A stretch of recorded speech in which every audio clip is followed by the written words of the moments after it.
Dear future Enoch, sick with COVID, sick with. Just kidding. I look pretty healthy, don't I? So yeah, I got COVID, and fortunately for me, my symptoms were very mild. In fact, I've had colds that were a lot worse before. Considering colds have given me wonderful symptoms like fevers and vertigo, I consider this to be a bit of a blessing. Of course, being a walking virus factory meant that I couldn't leave this room for the past couple of days, but not having a perpetual brain fog meant that I could still function and do things. So I figured I may as well use my newfound downtime to start reading again.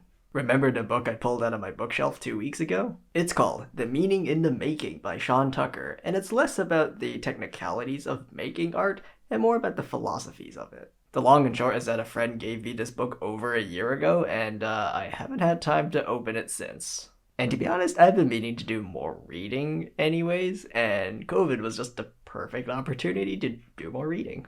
I'm about 3/4 of the way through the book, and this isn't like any other book about art that I've seen before. The author Sean Tucker doesn't show any of his photographs at all, aside from on the front cover, which I admit I didn't even see when I first got the book because my friend slapped a sticky note on it. Instead, he focused on the why and the how of creating, which is more broadly applicable to things outside of photography. His focus is more on the core, the substance, the foundations of why you do your photography. Because anyone can learn about the technicalities of photography, anyone can learn the exposure triangle, anyone can learn focal length, anyone can learn camera equipment, and spend hours upon hours arguing with other people on the internet about which camera brand is best. What a waste of human life. Instead, Sean focuses more on the creative process, like how do you give space for yourself to find inspiration? Or how do you deal with criticism from other people, constructive or unconstructive? Or how do you handle the innate human desire for attention and the innate human desire to see your follower count go up and the innate human dismay to see that it isn't going up? How do you handle feelings of envy where you lash out at people who appear to be doing much better than you are? How do you deal with the feelings of demotivation where you don't feel like picking up the camera or the pen or the paintbrush or whatever it is that you do and getting out there and doing things? I think the most thought provoking thing about this book is the concept of logos, which he defines as logos is our attempt to describe the truth we all somehow know but struggle to articulate, because when we manage to, even in small ways, it brings us comfort and a feeling of togetherness, knowing that this experience of life, with its joys and hardships, is shared by all.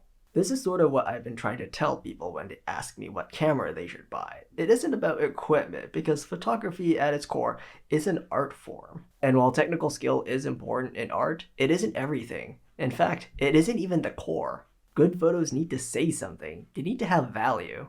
They need to be able to tell a story. Technical skill is a way of helping you tell that story, but it still needs a story to tell. Technical skill without a story doesn't mean anything. This is the reason why I tell people to get started with creating first, because questions like the meaning in your making are questions that you should be asking sooner rather than later. And I highly recommend this book to anyone who's looking to get started in photography or any other art form, because it's comically easy to learn the technicalities of an art form. Just look at any online tutorial. But until you've asked yourself the why, you're not going to stay with it once the fad wears out.